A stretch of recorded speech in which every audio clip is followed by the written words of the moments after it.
Today we're delving into the world of SpongeBob Mandela Effects, from some of the most legendary to some that you might not have ever heard of, but possibly experienced for yourself. But first, what is the Mandela Effect? The Mandela Effect is a unique kind of false memory in which many people believe something happened when it never did. Often it's just something we've imagined in our minds and then assigned meaning to. But when it comes to SpongeBob, they can be more vivid and unique than any other. What's so weird about this is that I remember some of these so vividly, and others I have no real recollection of whatsoever. So let's go on this journey together and see if we're all going crazy together. In the episode Naughty Nautical Neighbors, Squidward discovers that SpongeBob and Patrick are using bubbles to hold a private conversation across the street. Irritated by their constant talking, Squidward makes some bubbles of his own, imitating their voices to insult one another and ruin their friendship, believing it will finally grant him some peace. Patrick, you are the dumbest idiot it has ever been my misfortune to know. It works, and SpongeBob and Patrick become sworn enemies. And that makes you a big dummy, you dummy! Yeah, well, that means that, so are you. You're a turkey! What's that? That's what you are! But then, Squidward chokes on a fork, and instead of dying, he passes out. Luckily for him, Patrick is on hand to save his life by performing CPR on him. Squidward, grateful for Patrick's life-saving help, eagerly becomes his friend. But Patrick falls asleep as soon as Squidward starts playing his music. After Squidward throws Patrick out, SpongeBob sees an opportunity to become Squidward's friend.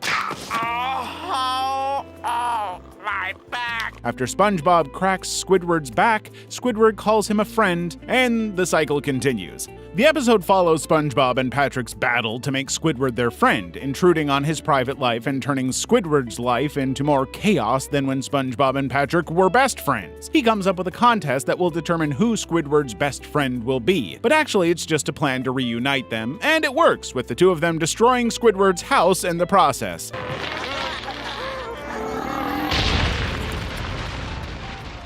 I should just walk away right now.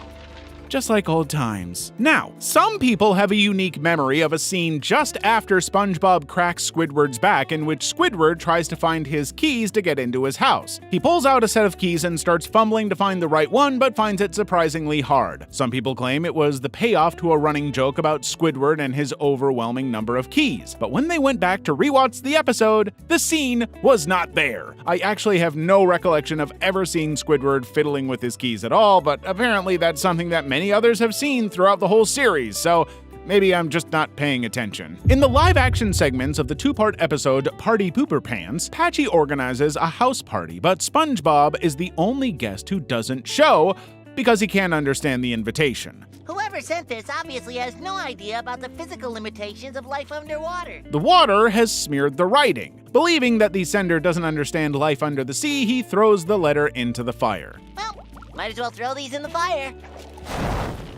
Later in the episode, Patchy tries to promote his instructional dance videos, which Potty finds tacky. But before Patchy can lead his friends in a dance lesson, Potty's favorite band, the Bird Brains, show up. The Bird Brains! They're better than all those other bands! But they're just a bunch of birds! Everyone loves them except for Patchy, who thinks they're too loud. Just as he prepares to make them walk the plank, he remembers that they're birds and they fly away.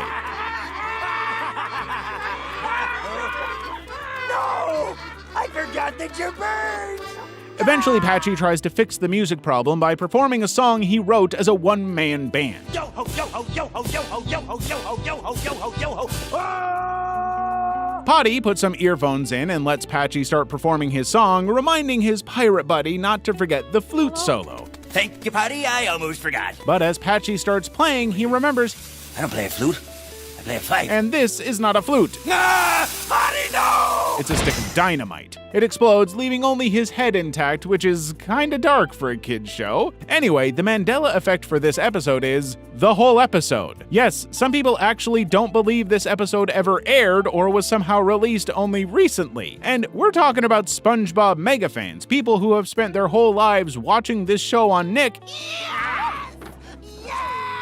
yet somehow never got to this episode or only saw it on DVD. However, I feel like I've seen most of SpongeBob's episodes and I have no recollection of any part of this episode either. And I'm pretty sure I'd remember an episode of SpongeBob where a human man blows himself up into a severed head. That's the kind of thing you go to therapy to try and move on from, not something you forget. In No Weenies Allowed, SpongeBob and Sandy face each other in a karate match, but Sandy totally destroys SpongeBob, sending him flying across town and right into a line of intimidating strongmen. Who threw that piece of paper at me? When Sandy finds him, she asks the guys what they're waiting for and discovers they're waiting to get into the Salty Spittoon, Bikini Bottom's toughest sailor club. The bouncer welcomes Sandy in, knowing she's one of the toughest fighters in all of Bikini Bottom. Wow. Got any more tattoos? That won't be necessary. Go ahead. Thanks. See you inside, SpongeBob. But SpongeBob is rejected for being too weak and encouraged to go to Weenie Hut Jr.'s. Despite trying, he can't convince the bouncer to let him in. SpongeBob is humiliated by the whole experience, and even the people at Weenie Hut Jr. suggest ways to help SpongeBob get into the Salty Spittoon. Eventually, SpongeBob believes that the best way to get in would be to win a fight. But because he's not strong enough to take on someone intimidating, he settles on Patrick, making a deal with him to let SpongeBob win. But when SpongeBob calls Patrick Tubby as part of their planned trash talk, Patrick gets angry and attacks SpongeBob, who reminds him that he's supposed to let SpongeBob win. Patrick begins beating himself up, impressing the bouncer, who is impressed that SpongeBob could beat someone up without even touching them. Finally allowed inside, SpongeBob rushes in, but immediately slips on an ice cube and ends up in the hospital, where he refers to his injuries as boo-boos, and is encouraged to go to Weenie Hut General. While many people love this episode, some have vivid memories of SpongeBob slipping on the ice cube before he ends up in the ambulance. But when they come back to see the episode again, they discover that the episode doesn't show the slip at all, only the aftermath. Honestly, the joke doesn't really work if you were to see SpongeBob slip,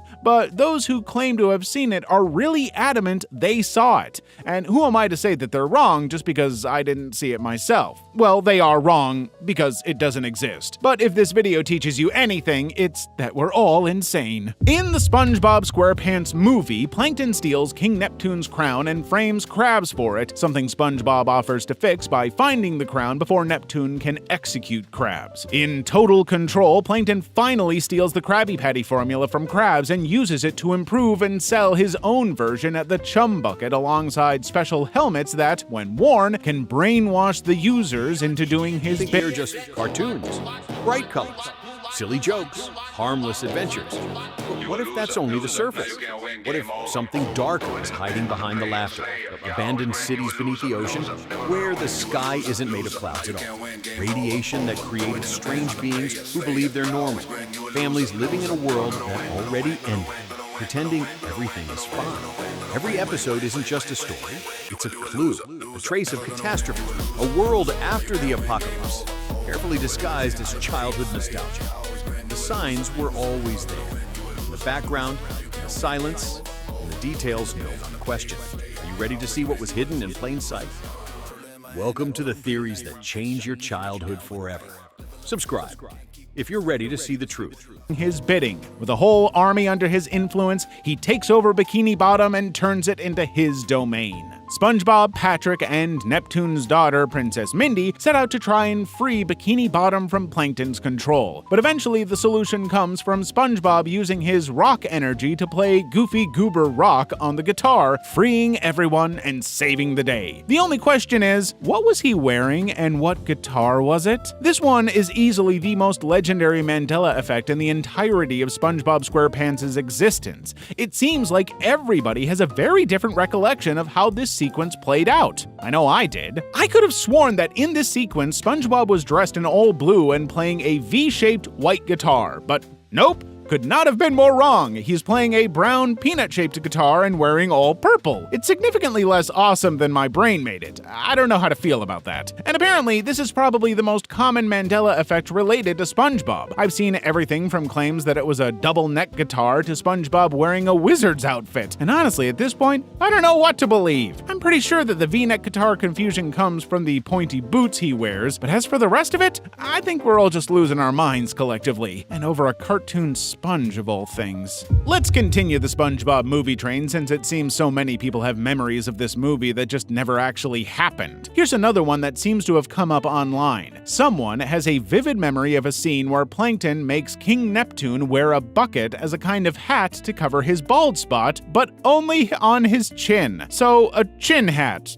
whatever that is. But of course, that has never actually happened. You can watch the whole movie 4 times in a row, that scene isn't in there because it doesn't exist. However, this is one where I could maybe see the mistake. As I see it, there are really 2 potential explanations for this Mandela effect. The first is in the movie itself. There's a moment in the first movie where Plankton straps a bucket on Neptune's head purely to control and brainwash him into doing Plankton's bidding. So it's possible that someone could have misremembered the context and just applied something new to it. I mean, that's an easy mistake to make. The other one is weirder, and it's the only thing I can think of relating to a strap around someone's chin in a SpongeBob episode, and believe me, I thought for a while. There's an episode called Pat the Horse, in which Patrick longs to become a horse. Yes, you heard me right. Patrick wanted to be a horse. And in fact, he does become one. SpongeBob tames him and rides him to work. Let's not overthink this for all our sakes. Anyway, in that episode, Patrick has a stick in his mouth for the whole episode, attached to 2 ropes. I actually had to Google this episode just to be sure that I hadn't made the whole thing up, but no, this is not a Mandela effect thing, this is an actual episode. The point is that it's possible this person confused the movie with this memory of the weird Patrick the Horse episode. I mean, let's be honest, it's not exactly an easy episode to completely scrub from your mind. Or they could have just made the whole thing up. We're gonna step outside the show and look at it from a real-world perspective, because this Mandela effect partly involves our real world. When you think of the SpongeBob logo, what do you recall? I'll give you a second to think about it. Now, quite often, the SpongeBob SquarePants logo is shown over the top of a lifesaver ring based on the one in Bikini Bottom. But here's the big question. What are the colors? White and red, right?